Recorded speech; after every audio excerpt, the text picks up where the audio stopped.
Panafricaniste et homme politique ghanéen, Kwame Nkrumah reste l'une des figures les plus importantes de la décolonisation et de l'indépendance africaine.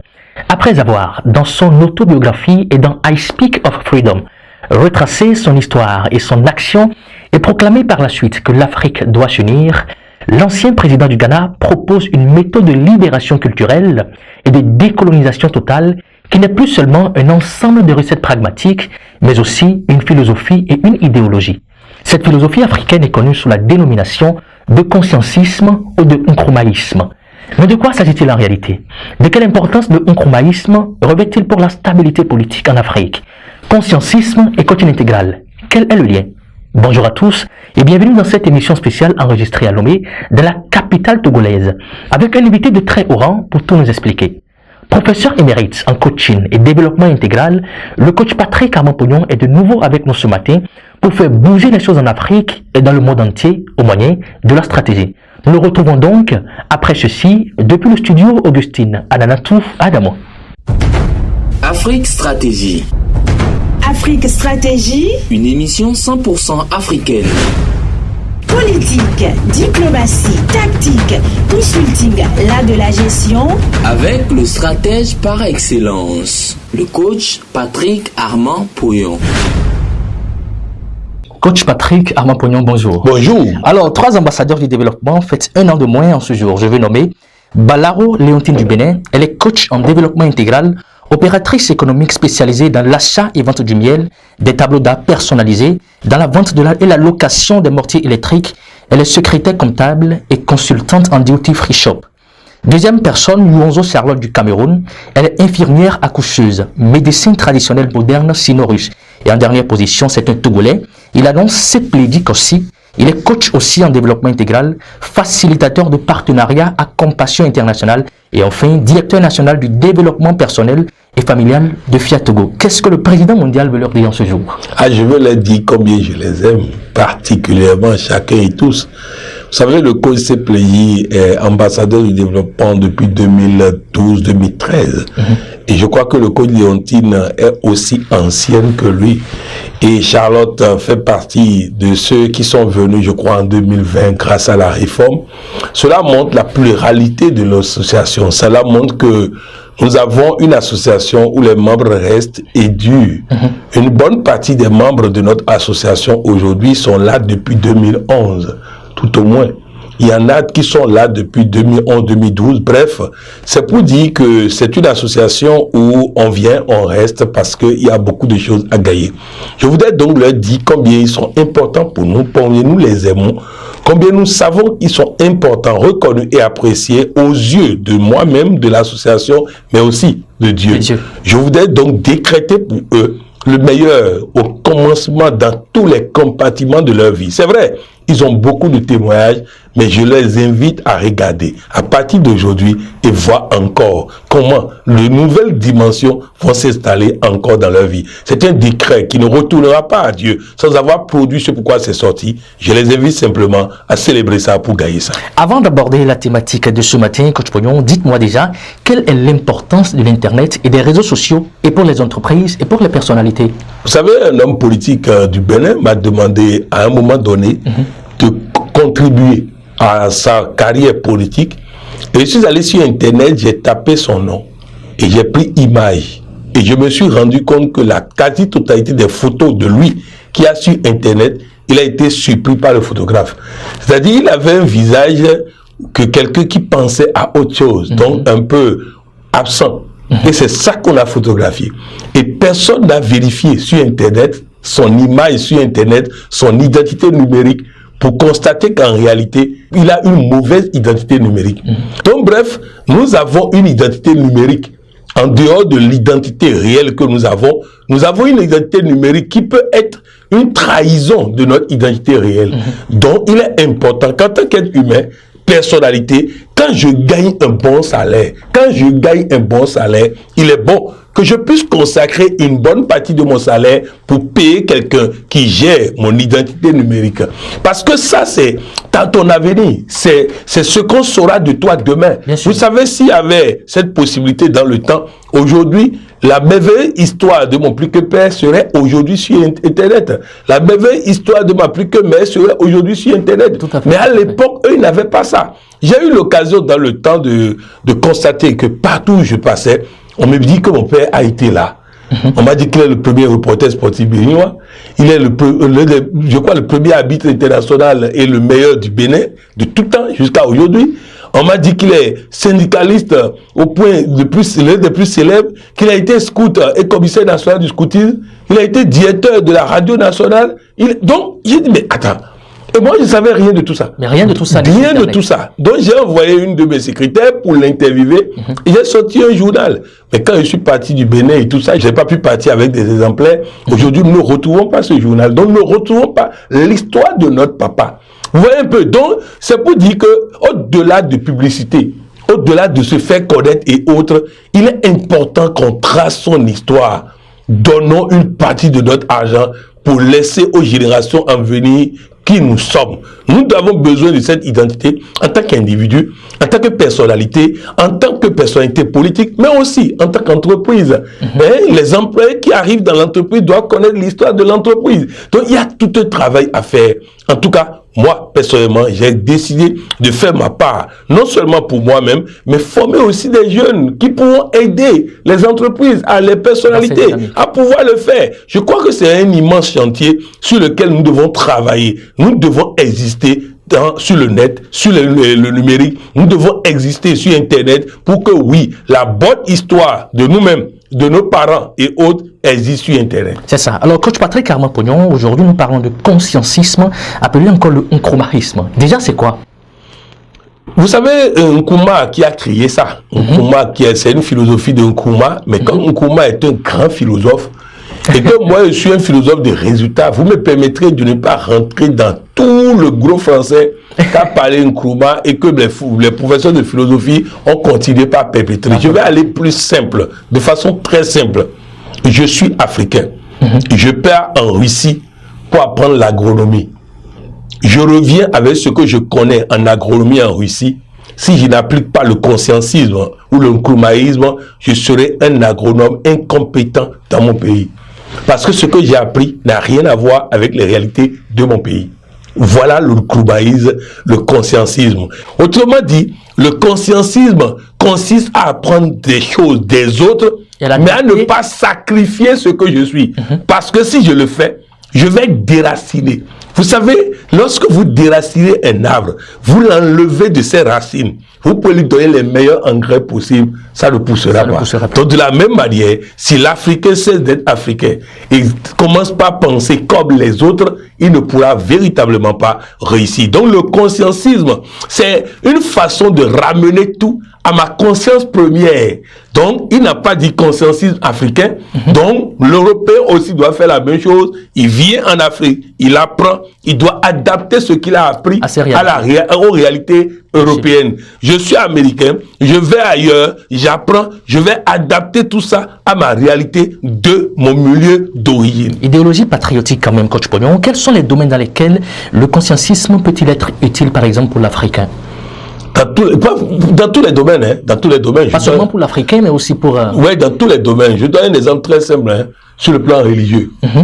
Je suis chrétien, mais j'ai, grâce au conscientisme de Nkrumah, réussi à ne pas me déraciner à cause d'une religion chrétienne. Vous déracinez de quoi? Déraciner de mes réalités. Je suis d'abord africain. C'est ça mon origine première.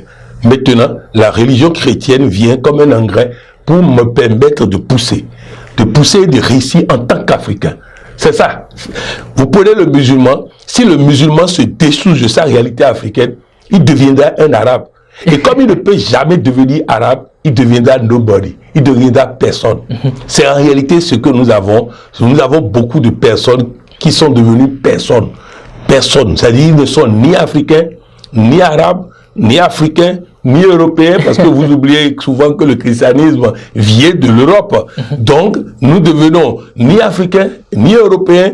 Donc, sur le plan religieux, j'ai beau être chrétien, j'ai beau être musulman, je suis d'abord africain. Si je ne le comprends pas, je vais me perdre.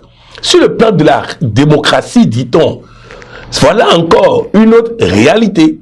On nous a amené une démocratie en n'ayant pas fait preuve de conscientisme ou de nkroumaïsme de Nkrumah. Résultat, nous avons aujourd'hui une démocratie qui n'a rien à voir avec nos réalités qui fait que partout nous avons des problèmes. Partout les présidents sont en danger permanent. Partout les opposants sont persécutés. Partout, partout, ne nous trompons pas, partout. Mais pourquoi? Parce que nous avons hérité d'un truc qui n'a rien à voir avec nos réalités. Lorsqu'on prend un roi en Afrique, il est en danger jusqu'à son intronisation. À partir de cette intronisation, il n'est pas en danger jusqu'à sa mort. Mais aujourd'hui, aucun chef d'État n'est en sécurité. Regardez les budgets sécurité de chef d'État. Même après son investiture. Mais je vous assure, c'est près de 2000 soldats pour protéger chaque chef d'État. Et ça, c'est le minimum. 2000 soldats pour protéger un individu. Ça, c'est les conséquences du refus d'une Nkrumahisme dans le mode de gestion de notre cité. L'adaptation. L'adaptation. Donc, j'ai donné l'exemple de l'agriculture. Je peux donner l'exemple de la musique. Je peux donner l'exemple de l'habillement. Je peux donner, quel que soit le domaine, tant que nous n'appliquons pas le Nkrumahisme ou le conscientisme de Nkrumah, en disant, bon, j'ai appris ça, j'ai vu ça, c'est bon. Maintenant, comment j'intériorise ça? Je donne un exemple très simple. Vous savez, une personne était assise sous un arbre en Belgique et il voit des Africaines qui passaient. Et il dit, ah, les voilà. Et l'autre dit, pourquoi tu dis ça? Et si tu vois les cheveux là, c'est pas les cheveux, hein, ils veulent avoir les cheveux comme nous. Ils veulent avoir les teints comme nous. Ils veulent avoir les ongles comme nous. Alors ils changent tout, résultat, ils n'ont plus d'identité. C'est ça. C'est la réalité ça. Pourquoi ne sortons pas des perruques avec les cheveux africains? Pourquoi ne sortons pas les perruques avec les cheveux africains? C'est peut-être une proposition que les marques vont prendre en compte. Mais c'est très important. Vous savez donc, dans tous les domaines de la vie, je prends par exemple les couples. Je prends les couples. Nous avons des réalités endogènes qui garantissent la réussite d'un couple. Comme quoi par exemple? Notamment, par exemple, vous voyez nos mamans, on a choisi à leur place leur mari. Malgré ça, elles sont heureuses et comblées. Mais est-ce qu'on peut faire ça par exemple à notre ère, à notre siècle? On peut. La preuve, aujourd'hui, en matière de coaching, beaucoup de personnes nous sollicitent pour les aider à choisir. On peut. Le problème aujourd'hui, c'est que les personnes pour lesquelles vous choisissez et ça ne marche pas, sont des personnes qui n'ont pas appliqué le conscientisme. C'est-à-dire quoi? Ils ont pris la déformation qu'on leur a envoyée, cette affaire de 14 février, Saint-Valentin, cette affaire de je l'aime, je l'adore, je ne peux pas vivre sans lui, et tout ça. Ça fait que l'essentiel est abandonné au profit du superflu. Donc vous comprenez que dans ces conditions, il est difficile de réussir en couple. On a choisi les conjoints de nos parents, mais ils n'ont jamais divorcé. Nous avons choisi nous-mêmes, en disant on l'aime, on l'aime, on l'aime, ça ne dure pas 6 mois, ça ne dure pas 1 an. À partir, il y a problème. Donc c'est pour dire que tout ça là, c'est des réalités qu'on nous a amenées qui n'ont rien à voir avec nos valeurs et tout. Regardez aujourd'hui, vous voyez les enfants qui fument. Vous avez vu ça en Afrique dans le temps quand?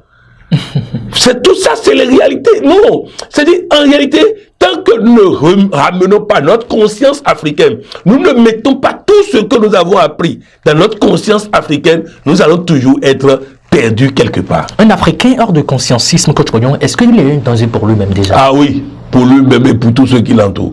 Mais comment? Oh, d'abord, personne ne le comprend. Il vient avec un français que personne ne comprend. Donc, il est dessouché. Vous savez, je parle souvent des choses et je vais vous donner mon cas, mon cas personnel. J'ai été dessouché. Tout ce que je dis là, j'ai vécu. J'arrive à Bamako dans les années 2004 et je parle français, personne ne comprend. Personne. Je suis vendeur, je suis communicateur. Les gens ne me comprennent pas comment ils vont acheter. C'est pourquoi vous n'allez pas me voir avec l'agromologie, vous n'allez pas me voir avec un français non, je parle un français terre à terre pour que celui qui est devant moi puisse me comprendre. Je suis un communicateur. La communication, c'est créer la compréhension. Donc, je parle le français très simple qui va lui permettre de comprendre. Donc, c'est pour dire que, vous voyez, rien que notre façon de parler français. Si nous ne pouvons pas parler un français que tout le monde peut comprendre, il y a un problème. De la même manière, vous prenez n'importe quel domaine, il est un danger. Il ne peut pas être heureux en couple tant qu'il vit comme un perdu. Il est africain, il veut jouer le toubab dans son foyer, il y a un problème. Je vais vous donner un exemple. Vous savez, il y a une dame au Togo qui m'a dit qu'elle a rencontré le mari d'une de ses amies et il demande au mari en question « Comment va mon ami ?» Et le mari lui répond « Oh, j'ai dû divorcer. » Elle dit « Pourquoi ?» Il dit, ben, vraiment, cette dame, elle me pourrissait la vie, hein, parce que je n'existais plus dans mon foyer. Tu veux bien, je n'existais plus dans mon foyer. C'est-à-dire que je me lève le matin, elle a déjà choisi la cravate que je vais porter, elle a déjà choisi la chaussure que je vais porter. Donc, moi, j'ai plus de choix. Et là où ça m'a dégoûté, elle est allée en voyage, et même le repas que je vais manger pendant tout le temps de son absence, elle a déjà fait le papier à la bonne. Donc, même mon repas, je ne peux pas choisir. Alors, moi, j'ai décidé de divorcer. Alors, la femme retourne à la maison et dit à son mari, ah chérie, tu as appris que telle personne, ils ont divorcé. Et elle raconte pourquoi. Et le mari dit, ah, lui, il a eu le courage de partir. Ah, moi-même, j'ai eu comment je vais partir d'ici parce que je suis étouffé de la même manière. En réalité, ça veut dire que l'un d'entre eux est extraverti. L'un d'entre eux n'est plus africain. Soit c'est la femme, soit c'est l'homme, je ne vais pas trancher ici. Mais dans tous les cas, dans tous les domaines, si vous ne pouvez pas rester africain dans tout ce que vous avez appris et utiliser ce que vous avez appris pour vous faire enrichir et non pour vous appauvrir, vous allez vous retrouver en difficulté. Dans le cadre où nous sommes aujourd'hui, Coach Pognon, nous parlons de politique. En quoi est-ce que le conscientisme peut-il être important pour la stabilité politique en Afrique? Ah oui. Oui, parce que si nous amenons cette démocratie dans nos réalités, nous constaterons que c'est notre démocratie que eux ils ont amené dans leur réalité et qui nous ont ramené et nous sommes en train d'appliquer. Je vais vous donner un exemple très simple. Dans notre histoire, où est-ce que vous avez vu un roi tous les 5 ans? Où est-ce que vous avez vu qu'on détrône un roi tous les 5 ans, tous les 10 ans et on prend un autre roi? Alors on va me dire que je ne suis pas pour l'alternance, je suis pour la présidence à vie. Maintenant, je vais leur poser la question. La royauté à vie avait créé quel problème pour l'Afrique? La royauté à vie crée quel problème en Grande-Bretagne? La royauté à vie crée quel problème en Suisse? Vous allez en Grande-Bretagne, la Grande-Bretagne a des problèmes de ses politiciens. Mais ils n'ont pas de problème avec la reine. Ils n'ont pas de problème avec la royauté. Donc en réalité, nous avons, et vous voyez, le seul fait que nous réagissons, chaque fois qu'on envisage un président à vie, montre combien de fois on est perdu. On n'est plus africain. Puisque dans nos réalités africaines, le chef ne sort pas. Résultat, nous avons amené autre chose que nous n'avons pas actualisé. Résultat, tous les 5 ans, on se tue. On s'entretue. Vous parlez de terrorisme en Afrique. Le terrorisme en Afrique n'est que la conséquence de nos divisions politiques, de nos incapacités de dialogue, de nos incapacités à se comprendre.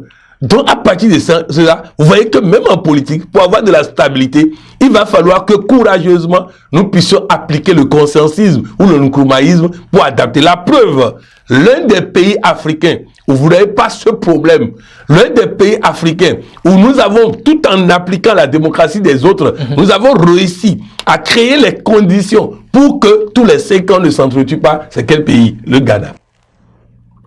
Le Ghana, où les anciens présidents sont respectés, honorés, où tout se passe comme il faut, parce qu'ils ont dit, nous allons faire en sorte que même si le diable prend le pouvoir, il sera obligé de respecter la loi. Il sera obligé de respecter la loi, parce qu'ils n'ont pas copié bêtement, ils ont adapté aux réalités du Ghana. Alors, pauvreté, maladie et autres perturbations en Afrique, Coach Pognon, peut-on dire que la cause principale, c'est l'absence de conscientisme? Mais c'est clair. Faites tout dans nos églises. Faites tout dans nos mosquées. Et vous verrez que nous appliquons, nous voulons vivre comme l'Européen en Afrique. Et nous voulons vivre comme l'Arabe en Afrique. C'est là. Or, eux-mêmes, les Arabes, eux-mêmes les Européens sont en train d'adapter continuellement les réalités. Mais nous voulons vivre comme eux. C'est cet appauvrissement mental. C'était appauvrissement de conscience. C'était appauvrissement de l'identité. C'est tout ça là qui fait la pauvreté, comme vous l'avez dit, la maladie et autres. Parce que si nous appelons des choses et nous adaptons les choses à nos réalités, nous n'aurons pas de problème. Mais tant que nous n'allons pas adapter à la réalité de notre contexte, de notre milieu, nous allons avoir des difficultés. Permettez-moi très rapidement, Coach Pognon, de retourner le truc dans notre contexte aussi. Donc, si je comprends bien, pour fermer le deuxième sens de compréhension, le conscientisme n'est pas se fermer à ce qui vient de l'extérieur. Ah non, non, non. Non, non. La preuve, vous voyez ce que j'ai porté, c'est pas d'origine africaine. Donc c'est une ouverture en réalité. C'est une ouverture vers les autres, mais lorsque j'ai appris pour eux, je me pose la question maintenant de savoir en quoi ce que j'ai appris peut être utile pour moi dans mon contexte, dans ma réalité. J'ai donné l'exemple de l'agronomie. Tu es allé étudier, c'est pas l'agronomie seulement, hein. Je vous dis, cette affaire de bourse là, il faut faire très attention. Hein. Et pourquoi? C'est une acculturation des Africains. Ah bon? On envoie quelqu'un à Paris pour étudier les belles lettres de Victor Hugo. Vous croyez qu'on va lui donner une bourse pour aller apprendre ce qui va faire qu'il sera plus développé? On sera plus développé que? Non! Ils vont nous amener dans les facultés pour nous endoctriner par rapport à leur culture, par rapport à leur réalité, par rapport à leur ceci, faisant de nous un représentant après de cette culture-là en Afrique. On est ensemble? Donc, à partir de cet instant, il faut faire très attention. Maintenant, il ne s'agit pas de rejeter les bourses, mais il s'agit qu'en allant étudier là-bas, en revenant dans mon pays, l'État qui m'a envoyé puisse former dans le conscientisme pour permettre à tous ceux qui sont allés étudier là-bas de venir intégrer ça dans les contextes, dans le contexte dans lequel nous sommes. Pour revenir à votre question, ce n'est pas une fermeture aux autres, donc ce n'est pas un rejet des bourses, ce n'est pas un rejet de ceci, seulement au retour de ceux qui sont allés là-bas. Apprendre par exemple la culture chinoise, la civilisation chinoise, le ceci chinois, ils peuvent à leur retour suivre un cours sur comment tout ce que vous avez appris peut être utile pour votre pays, pour vous-même, dans le contexte dans lequel nous sommes. Et je retiens que être chrétien, oui, mais le christianisme n'est pas africain. Donc, il ne faut pas oublier l'identité africaine pour devenir chrétien. La religion musulmane n'est pas africaine. Donc, je suis d'abord africain avant d'être musulman. Si je n'ai pas compris ça, je suis perdu. Conscientisme et coaching intégral, quelle est la relation? Très bien, c'est un exemple pratique. J'ai fait une formation de coach en Belgique, une formation qui me disposait à faire le coaching comme les Européens. À vendre de l'espoir. À vendre de l'espoir comme les Européens. Mais en Afrique, je sais très bien, comme l'a dit Benjamin Franklin, que si je laisse quelqu'un affamé en lui demandant d'avoir de l'espoir, il finira par mourir. Résultat, à mon arrivée, j'ai donc appliqué le conscientisme ou le nkrumahisme de Nkrumah pour faire en sorte que nous ayons un coaching africain, aujourd'hui appelé coaching intégral, utile non seulement à l'Africain, mais aussi à l'Européen. Vous voyez, c'est de ça on parle. Oui au coaching. Je me suis ouvert au coaching, mais attention, le coaching avec les réalités africaines, c'est beaucoup plus efficace, c'est beaucoup plus pointu. En réalité, quand vous ramenez les choses à votre réalité, vous devenez riche et très riche. Mais ce conscientisme dont vous êtes en train de parler, Coach Pognon, quelle relation vous entretenez avec aujourd'hui? Ah bon, personnellement, tout le monde sait que je suis un chrétien particulier, puisque je suis un chrétien grâce au conscientisme dans la réalité endogène de l'Afrique. Je vais vous donner un exemple très simple. Lorsque je suis devenu chrétien, on a voulu me faire croire que tous les Africains qui n'ont pas connu Jésus iront en enfer. Tout de suite, je me suis dit, attends, lorsque mon arrière-grand-père est mort, il n'y avait pas Jésus en Afrique, il n'y avait pas de Bible en Afrique. Est-ce que cela veut dire que parce que Jésus n'est pas venu se faire connaître de lui, il va aller en enfer? J'ai dit non, il y a quelque chose qui ne va pas. Après, on me dit, celui qui fait une consultation va aller en enfer. Et je me suis rendu compte que dans la Bible, il y a des gens qui font consultation. Vous voyez, donc, ça fait qu'on ne m'abreuve pas de n'importe quoi. Je me suis intéressé un peu à la religion musulmane. Je me suis intéressé à ce que les mosquées disent. Et je me suis intéressé à ce que les hadiths du prophète disent de la vie du prophète Mahomet.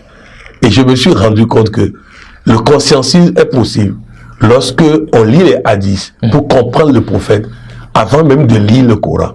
Lorsqu'on veut comprendre les écrits de quelqu'un, il faut connaître la personne. Parce que si tu ne connais pas qui parle, tu risques de mal interpréter ce qui sort de sa bouche. Ensuite, il faut connaître Dieu avant de lire le Coran. Parce que nous pensons que en lisant la Bible et le Coran, nous allons connaître Dieu.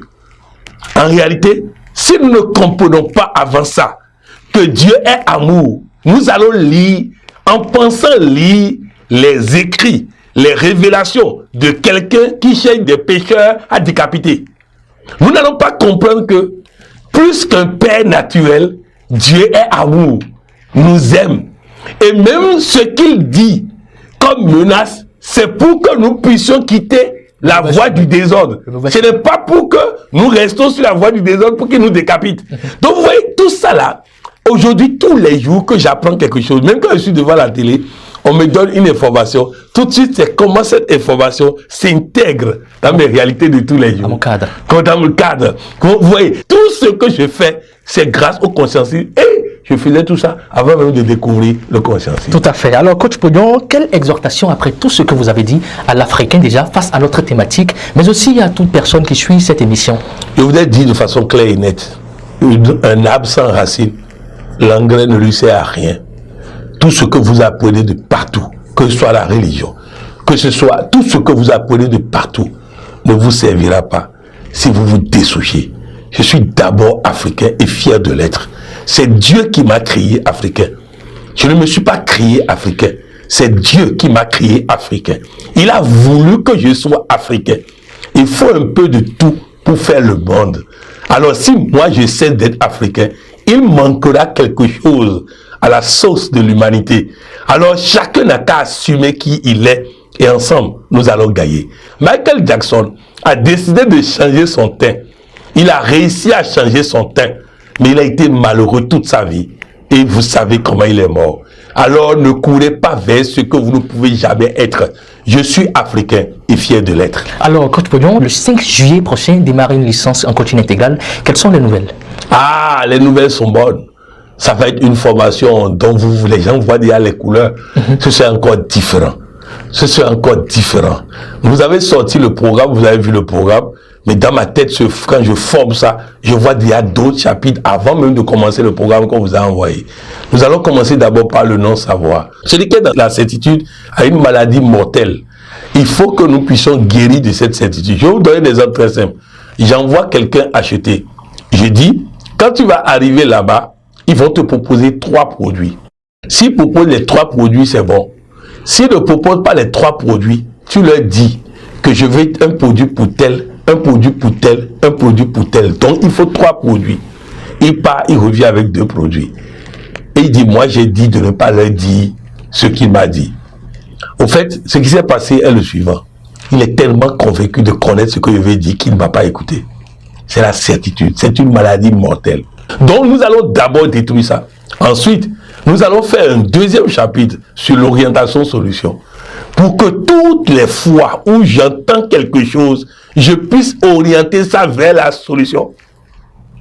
La vie est-elle un problème à résoudre ou une opportunité à saisir? Bref, nous allons régler ça encore une fois. Avant même de commencer les chapitres que nous avons mis dans le programme, ça va être dense, ça va être costaud, les gens vont bouger, les lignes vont bouger et on va gagner davantage. Quelles sont les autres informations que vous avez pour nous? Et coach Pognon, terminez avec votre mot de fin. Je voudrais d'abord dire que le 8 prochain, Abidjan va avoir un autre dîner.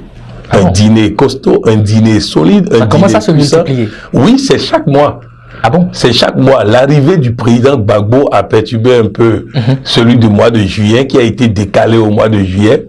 Mais je dis, le 8 juillet, il y aura un dîner des gens heureux à Abidjan. L'entrée est libre et gratuite.